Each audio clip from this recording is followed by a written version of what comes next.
में सीट बंटवारे पर सूत्रों के हवाले से बड़ी खबर मिल रही है।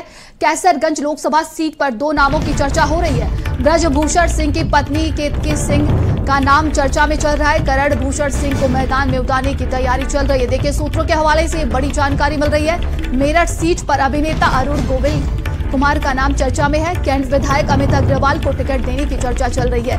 गाजियाबाद सीट पर वीके सिंह के साथ अन्य नामों की भी चर्चा की जा रही है। अनिल अग्रवाल या अनिल जैन के नाम पर चर्चा हो रही है। सूत्रों के हवाले से बड़ी जानकारी मिल रही है। प्रयागराज सीट पर पूर्व नौकरशाह संजय मिश्रा के नामों की चर्चा की जा रही है। वहीं प्रयागराज सीट पर नंदी की पत्नी के नाम पर भी चर्चा चल रही है। तो देखिए, सूत्रों के हवाले से बड़ी जानकारी मिल रही है। कई नामों की चर्चा हो रही है। अगर बात की जाए गाजीपुर से मनोज सिन्हा के बेटे के नाम पर चर्चा की जा रही है। रायबरेली से मनोज पांडे या दिनेश सिंह के नाम पर चर्चा हो रही है। वहीं देवरिया की बात की जाए तो रमापति राम त्रिपाठी को दोबारा मौका देने की बात कही जा रही है। बलिया से नीरज शेखर आनंद स्वरूप शुक्ला के नाम पर विचार किया जा रहा है। तो कानपुर से सत्यदेव पचौरी की बेटी नीतू सिंह के नामों की चर्चा की जा रही है। सूत्रों के हवाले से बड़ी जानकारी मिल रही है। और देखिए, सूत्रों के हवाले से ये भी जानकारी मिल रही है कि कानपुर सीट से सतीश महाना के नाम पर चर्चा हो रही है। मैनपुरी सीट पर मंत्री जयवीर सिंह को लड़ाने की चर्चा चल रही है भारतीय जनता पार्टी की तरफ से। और ज्यादा जानकारी के साथ संवाददाता संदीप हमारे साथ जुड़ गए हैं। संदीप, देखिए, कई नामों की चर्चा चल रही है। बताया जा रहा है कि भारतीय जनता पार्टी लगातार मंथन गहन विचार कर रही है।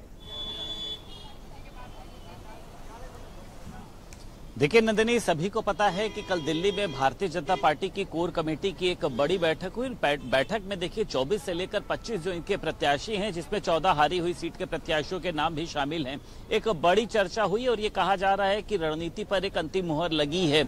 अब देखिए, तमाम जो मुख्य सीटें हैं, जिसमें आपने भी देखिए अभी बताया कि कैसरगंज सीट से देखिए अगर बात करी जाए, सभी को पता है कि ब्रजभूषण शरण सिंह लगभग 2009 से लगातार तीसरी बार वहां से सांसद हैं। लेकिन इस बार देखिए फेरबदल की बात जो है वो सूत्रों के हवाले से सामने आ रही है कि वहां पर उनकी पत्नी केतकी सिंह या फिर करण भूषण सिंह को वहां पर टिकट दिया जा सकता है। इसी के साथ साथ देखिए अगर हम अन्य और सीटों की तरफ आगे बढ़ते हैं, मेरठ की देखिए अगर बात करी जाए, वहां पे अभिनेता अरुण गोविल के नाम की चर्चा चल रही है और उन्हीं के साथ साथ वहां पर अमित अग्रवाल को भी टिकट देने की जो बात है उसको लेकर कल कोर कमेटी बैठक में निर्णय हुआ है।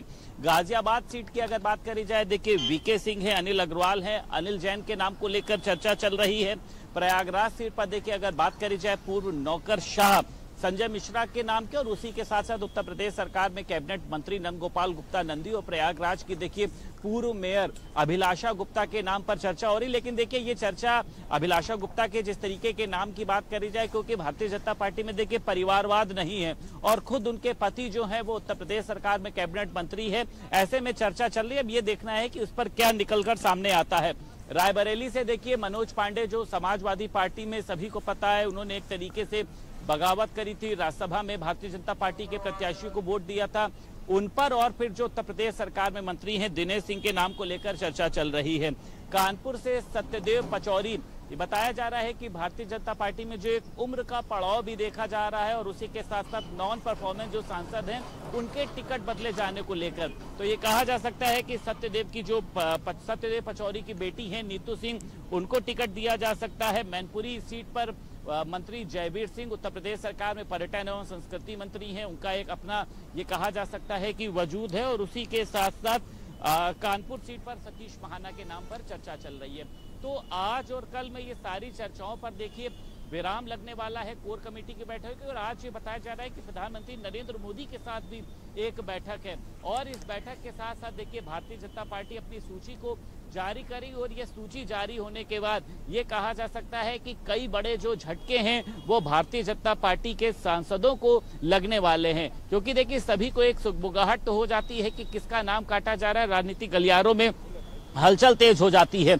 तो लखनऊ से लेकर या जहां पर भी वो रहते हैं, दिल्ली दरबार तक सभी अपनी हाजिरी लगा रहे हैं। लेकिन भारतीय जनता पार्टी देखिए इस बार किसी भी तरीके का रिस्क नहीं लेना चाहती है, पुरानी किसी भी ऐसी परंपरा को वो आगे नहीं बढ़ाना चाहती है कि सांसदों की वजह से किसी भी तरीके का भारतीय जनता पार्टी पर डेंट लगे हो, चाहे वरुण गांधी हो, चाहे मेनका गांधी हो, चाहे ब्रजभूषण शरण सिंह हो या तमाम अन्य नाम देखिए शामिल हैं। रीता बहुगुणा जोशी की भी देखिए अगर बात करी जाए प्रयागराज से सांसद हैं, तो तमाम इस बार कई बड़े बड़े नाम देखने को मिलेंगे, क्योंकि इस बार देखिए सवाल है प्रधानमंत्री नरेंद्र मोदी का और भारतीय जनता पार्टी का लक्ष्य है यूपी की 80 सीटें और उसी के साथ साथ एनडीए के सहयोग से लगभग 400 से ज्यादा सीटें। तो आज और कल में देखिए ये तस्वीर सामने निकल कर आ जाएगी कि भारतीय जनता पार्टी किसके टिकट काटने जा रही है और किस पर वो अपना भरोसा जता रही है। जी बिल्कुल संदीप, यानी जो 80 का लक्ष्य लेकर चल रही है भारतीय जनता पार्टी, उसमें जरा सा भी रिस्क नहीं लेना चाहती। और देखिए कहा जा रहा है कि इस जो लिस्ट अभी सामने आने वाली है, आज या कल में सामने आ सकती है, उसमें कई चेहरे नए भी हो सकते हैं। देखिए बिल्कुल नंदिनी, भारतीय जनता पार्टी इस बार हर एक, मैंने बताया कि परंपरा से आगे बढ़ना चाहती है, क्योंकि देखिए पिछले अगर हम समय की बात करते हैं तो तमाम सांसदों के व्यवहार से, तमाम सांसदों के आचरण से भारतीय जनता पार्टी को नुकसान पहुंचा। देश स्तर तक में भारतीय जनता पार्टी को आलोचनाओं का सामना करना पड़ा, जिसमें अगर हम बात कर लें केसरगंज सीट से ब्रजभूषण शरण सिंह पहलवानों को लेकर एक बड़ा प्रदर्शन देखने को मिला था। देश विदेश तक में भारतीय जनता पार्टी की आलोचना हुई थी। तो इस वजह से ये बताया जा रहा है कि उनके नाम को बदला जा सकता है। इसी के साथ साथ देखिए अगर हम बात कर लेते हैं प्रयागराज सीट से सांसद हैं रीता बहुगुणा जोशी, उत्तर प्रदेश सरकार में देखिए कैबिनेट मंत्री भी रही है। तो बेटे के मुंह के चलते भी ये देखा गया था कि उन्होंने पार्टी से उनकी भी बातचीत हुई थी। तो ऐसे तमाम नाम है देखिए। हालांकि भारतीय जनता पार्टी परिवारवाद की परंपरा को आगे नहीं बढ़ाना चाहती, इसलिए पार्टी के तमाम जो दिग्गज हैं वो भी सीटों को लेकर अपनी एक दावेदारी करते नजर आ रहे हैं। लेकिन पार्टी इस बार नए प्रत्याशियों को मौका देना चाहती है और पार्टी ये भी चाहती है कि वो नए प्रत्याशी ऐसे हों जिनका अपना जनाधार हो। इनको लेकर एक सर्वे भी कराया, अगर वहां पर हम ऐसे प्रत्याशियों को उतारते हैं तो क्या उनकी जीत संभव है।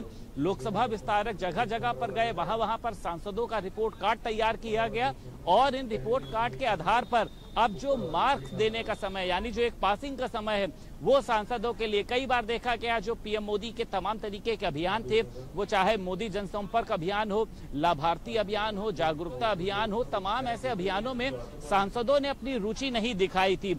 उन सांसदों का पत्ता काटने की तैयारी, ऐसे सांसद जिनको लगता है भारतीय जनता पार्टी को अगर ये पार्टी में रहते हैं तो हमें आलोचनाओं का सामना करना पड़ेगा, या ऐसे सांसद जो कई बार बहुत मुखर होके अति उत्साहित होकर ज्यादा बोल जाते हैं। ब्रजभूषण शरण सिंह, वरुण गांधी, मेनका गांधी, ये लोग कई बार ऐसा होता है कि भारतीय जनता पार्टी की नीतियों के खिलाफ ही बोलते हैं, जिसका सामना जो है वो भारतीय जनता पार्टी को करना पड़ता है। इस बार पूरी परंपरा बदली है। किसी आपराधिक छवि वाले को आप देखिए, बाराबंकी के सांसद का एक वीडियो वायरल हुआ, तुरंत पार्टी ने, आला कमान ने इस पर निर्णय लिया, तुरंत उनको लखनऊ में बुलाया गया, मुख्यमंत्री योगी आदित्यनाथ से मुलाकात हुई और उनका तुरंत टिकट काट दिया गया। आप समझ सकती हैं दूसरी पार्टी इस तरीके की मिसाल पेश नहीं कर सकती है। तो भारतीय जनता पार्टी ये चाहती है कि जो भी सांसद इस युद्ध स्तर पर, इस युद्ध की रणभूमि में उतर रहा है, उसके ऊपर किसी भी तरीके का ऐसा कोई दाग ना हो जिस पर विपक्ष भारतीय जनता पार्टी को घेर सके। जी, तमाम जानकारी के लिए बहुत बहुत धन्यवाद आपका।